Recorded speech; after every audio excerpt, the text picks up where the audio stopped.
ప్రపంచ బ్యాంకు అప్పు ఇవ్వనుందట. తెలుసా మీకు?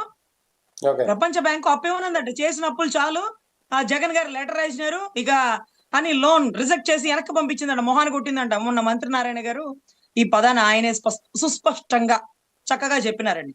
అదే మాదిరిగా అదేంటది ఆరోగ్యశ్రీ పేరుతో ఎన్టీఆర్ ఆరోగ్యశ్రీ ఏమంటూ ఎన్టీఆర్ ఆరోగ్యశ్రీ అని పెట్టారు. ఆరోగ్యశ్రీనే ఆగిపోయింది సార్. పాప ఎన్టీఆర్ గారి ఆరోగ్యాన్నే పట్టించుకొని వీళ్ళు చనిపోయిన ఎన్టీఆర్ గారి మీద అభిమానంతో ఎన్టీఆర్ గారి ఆరోగ్యశ్రీ అంటే ఇక డబ్బులు ఇవ్వక హాస్పిటల్స్ అందరూ ఆరోగ్యశ్రీని బ్యాన్ చేసేసినారంట సార్. అది తెలుసా సార్? మీ దృష్టికి వచ్చిందా? జీతాలు కాదు, ముందు పెన్షన్లు ఇవ్వాలి అంటే ఓటింగ్ ని సంతృప్తి చేయాలంటూ జీతాలు కూడా ఆపేస్తున్నారట సార్. ఇది తెలుసా మీకు? ప్రపంచ బ్యాంక్ రిజెక్ట్ చేసిందనే విషయాన్ని హైలైట్ ఎక్కడ చేయడానికి వైసీపీ వాళ్ళు ముందుకు వస్తారా అని అది పక్కన పెట్టడానికి చిలక పలుకులు, తొలి పలుకులు, రాధాకృష్ణ గారి పలుకులతో ఆయనే చూడండి. ఇది డైవర్షన్ పాలిటిక్స్ లో వైసీపీ వాళ్ళు వీళ్ళు మాట్లాడుకుంటే మీడియా మొత్తం దాని గురించే డిస్కస్ చేసుకోవాలి. నాకు ఇవన్నీ కాదండి. జగన్ గారు లెటర్ ఏం రాసినారు, లెటర్ లో ఏం రాసినారు, లెటర్ ఎవరెవరికి పంపించినారు, ప్రపంచ బ్యాంకు ఏ గ్రౌండ్స్ తో రిజెక్ట్ చేసింది, అమరావతి కోసం పొంగళ్ళు పెట్టడానికి కనకదుర్గమ్మ గుడి వరకు వెళ్ళినారే, అమరావతితో పాటు వైజాగ్ నుంచి విజయనగరం దాకా, గుంటూరు నుంచి పల్నాడు దాకా, కర్నూలు నుంచి ఇంకేదో ఊరు దాకా ఇవన్నీ డెవలప్ చేసేస్తానన్నాడు. ముందు ఇది చేస్తారా, అవి డెవలప్ చేస్తారా? ఒకవేళ ఆ ప్రాంతాలు కూడా మీరు బాగా డెవలప్ చేసేస్తే ఇక అమరావతికి ఎవరు వచ్చి నివాసం ఉంటారు? అవేవి డెవలప్ కాకపోతే అందరూ వచ్చి ఇక్కడ ఉంటారు కదా. అవన్నీ కూడా డెవలప్ చేసేస్తుంటే మరి ఎవరు వచ్చి అమరావతిలో ఉంటారు? ఎవరు ఉంటారేమో తెలియదు. మరి అమరావతి పాపులేషన్ ఎలా పెరుగుతుంది, ఎలా పెంచుతారు? కంపెనీలు కదా తీసుకురావాలా. అప్పుడు మీరు వచ్చినప్పుడు 14-19లో హైకోర్టు, సెక్రటేరియట్, మళ్ళీ అసెంబ్లీ, ఈ మూడు. మళ్ళీ ఇప్పుడు కూడా మళ్ళీ మీరు వచ్చారు తారుమారు తక్కరమారు, మళ్ళీ ఇదే ఆట. హైకోర్టు, సచివాలయము, అసెంబ్లీ, మళ్ళీ మూడే. ఈ మూడుతో పాటు ఐపీఎస్ ఐఏఎస్ల బిల్డింగ్లు, ఎమ్మెల్యేల క్వార్టర్స్లు, మళ్ళీ జడ్జి గారి భవనాలు. ఇవి తప్ప 14-19 కాక, ఇవి తప్ప 24-29 కాక ఇంకేం కడతారు? కట్టారు సార్ పొట్టి శ్రీరాములు గారి విగ్రహం. ఎలా కట్టారో తెలుసా సార్? జై వాసవి అనుకుంటూ పాపం వైశ్యాస్ అందరూ తలా కొంత చందాలేస్తే ఆ చందా డబ్బులతో కట్టారు సార్. అంటే ఎన్టీ రామారావు గారి విగ్రహానికి మాత్రం 1730 కోట్లు ఖర్చు అవుతుంది అంటూ నారాయణ గారు స్టేట్మెంట్ ఇచ్చారు. వారి కొడుకులు కూతుళ్ళు బాగా డబ్బున్నోళ్లే కదా, వాళ్ళు చందాలు వేసుకొని కట్టుకోవచ్చు కదా వారి నాన్నగారి విగ్రహం. కట్ల. కానీ పొట్టి శ్రీరాములు గారి విగ్రహానికి మాత్రం వారి సామాజిక వర్గం మొత్తం చందాలు వేసుకోవాలి.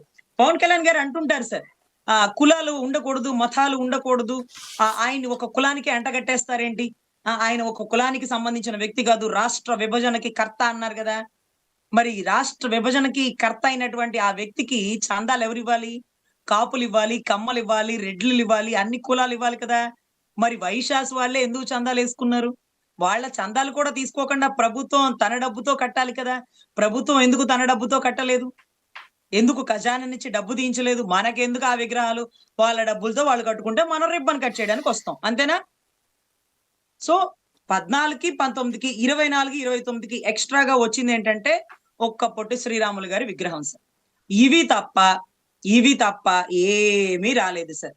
మళ్ళీ 24-29 కూడా ఈ 3 భవనాలు కట్టే బదులు టీసీఎస్, సచము, ఇంకా ఇన్ఫోసిస్ ఇలాంటి కంపెనీలు అన్ని వచ్చేస్తే బాగుంటది. పాప ఫ్లాట్లు డెవలప్ ఎలా అవుతాయి?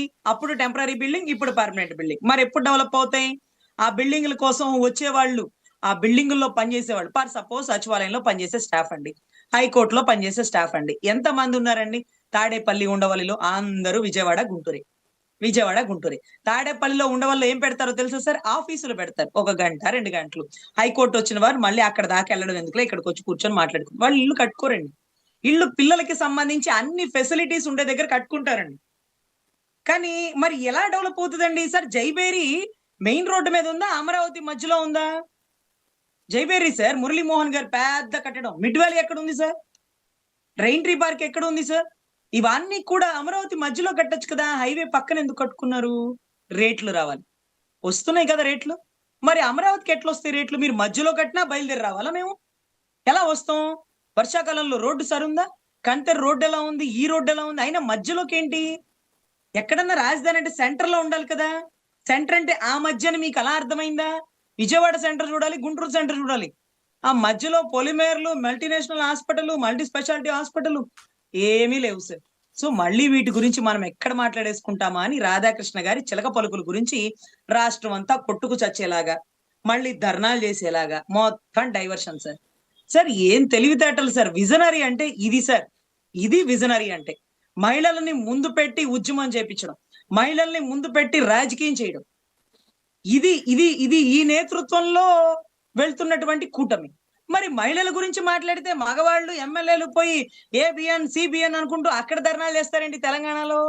జరిగిందంతా ఆంధ్ర కదా, వైసీపీ ఉంది ఆంధ్ర కదా, వైసీపీ మహిళలు ఆంధ్రాలో కదా, రెండు పార్టీలు అక్కడ లేవు కదా. చంద్రబాబు గారు అంటే ఇక్కడ అక్కడ రెండు చోట్ల ఉంటారు. ఇందు లేడు అంతు లేదు అని సందేహం వలదు, ఎందెందు వెతికినా అందందే గలడు. శ్రీమాన్ శ్రీమాన్ చంద్రబాబు గారు అన్నట్టుగా జీవన్ రెడ్డి గారు పార్టీలోంచి పోతా పోతా ఏం చెప్పినారు, ఇక్కడ కూడా కమ్మ సామాజిక వర్గ నేతృత్వమే నడుస్తుంది కాబట్టి, ఇక్కడ కూడా చంద్రబాబు గారి హవానే వస్తుంది కాబట్టి, ఇక్కడ కూడా వారి మాటే చెల్లుతుంది కాబట్టి ఈ కాంగ్రెస్ లో నేను పని చేయలేను అటు సీనియర్ నటుడు వెనక్కి వెళ్ళిపోయాడు. సీనియర్ కార్యకర్త, సీనియర్ ఆయన పెద్ద పెద్ద నాయకుడు కదా. సో ఒక సీనియర్ నాయకుడు వెనక్కి వెళ్ళిపోయారండి. సో ఎంత హవా చలాయిస్తున్నారో చూస్తే మీకే అర్థమవుతుంది. కానీ వెళ్లే ధోరణి ఇది సార్ మహిళలతో. ఎందుకంటే మేము మహిళా కమిషన్ ముట్టడి చేసినాం జనసేనలో ఉన్నప్పుడు. అమరావతి ఉద్యమాలకు సంబంధించి ఏదైతే కేఎస్ఆర్ గారిని అరెస్ట్ చేసినప్పుడు అమరావతి రైతులు వచ్చినారు మహిళలు, కానీ మీరు మాత్రం మగవాళ్ళు వెళ్తున్నారు, వాళ్ళు కించపరిచిన ఆడవాళ్ళని. కాబట్టి దయచేసి ఉద్యమ స్ఫూర్తి ఇలా మారిస్తే ఇంకేమన్నా రిజల్ట్ వస్తుందేమో, లేకపోతే రాధాకృష్ణ గారిని అరెస్ట్ చేయడమా, లేకపోతే అరెస్టులు T5 నాయుడు గారిని సస్పెండ్ చేసినారా, రాధాకృష్ణ గారిని అరెస్ట్ చేస్తారా? వీళ్ళిద్దరే కదా కూటమిని గెలిపించింది. వీళ్ళు లేకపోతే చంద్రబాబు గారు ఎక్కడి వారు? వీళ్ళిద్దరికి చంద్రబాబు గారికి సంబంధించిన మంచి తెలుసు, చెడు తెలుసు. మంచి తెలుసు, చెడు తెలుసు, ప్లస్ తెలుసు, మైనస్ తెలుసు. సో వాళ్ళ జోలికి నాకు తెలిసి పోరేమో, అది పోకూడదనేమన్నా రూల్ పెట్టారేమో, సీనియర్ జర్నలిస్ట్ ఏమైనా మాట్లాడచ్చేమో. సో ఇవి కూడా చూడాలండి. పోను అయితే ఉద్యమం అయితే ఇటువైపు నుంచి ఈ దూరంలో చేస్తే బాగుంటుందని నా ఉద్దేశం సార్.